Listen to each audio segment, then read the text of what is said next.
Welcome to the prophetic speed painting for the week beginning the 26th of July, 2009. We're calling this episode The Accuser. It's been said that when two people marry, the devil takes a holiday. Why? Because after that, he knows they'll accuse each other. An uncomfortable truism, but it applies to more than marriage. Jesus paid a big price to end condemnation for us all. It was a huge thing high on his agenda. Most Christians know he paid the price for the list of things that condemned us in God's eyes and thereby wiped out the Almighty's case against us. What an amnesty that was. But the outcome of it is that we don't have to accept accusations about ourselves as a daily bombardment. Clearly, bombardment with accusing thoughts is something common to much of the population, Christian or not. What mother thinks she did all she was supposed to do for her children? What husband thinks he's made his wife happy with her lot? Most Christians think getting their Christian life right is some sort of high point awaiting them in the future, and that they aren't doing as well as that now.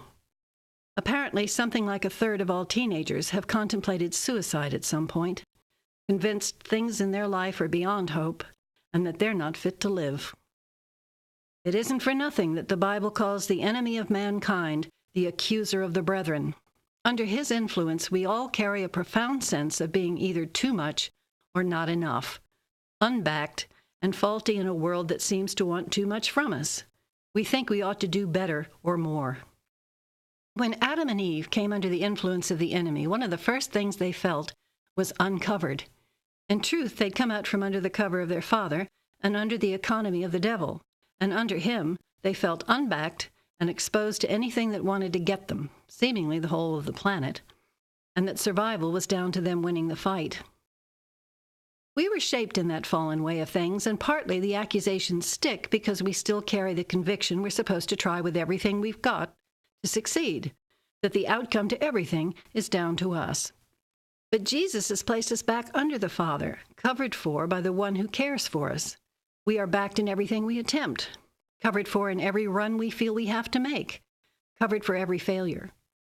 Right standing with God is back again, apart from working for it, and it is all due to grace, not in succeeding. In other words, we're okay now. It's all going to be all right. The bottom line is that it has pleased the Father to give us the kingdom, and surely mercy and goodness will follow us all the days of our lives. He isn't recording failures, only watching to bless us on our way and get us back on our feet when we fall. Check yourself out. Do you have an inner dialogue during your day where you tell yourself off to make yourself work better? Do you hear a replay of what your mother or father or your teachers used to hound you about as you go to clean your house or do your job? How about words from your spouse or bad memories that keep flashing back? Have you got an unholy rosary you recount about yourself, citing all your bad points in your head or what bad things will happen if you don't do well? Old habit patterns die hard, and the devil exists to pump life into them. You might want to enter more into the perfect freedom from all these things that you have as a reinstated child of God. Do take every thought prisoner and make it obey what you have in Christ. And rest, child. You don't have to answer to the devil anymore.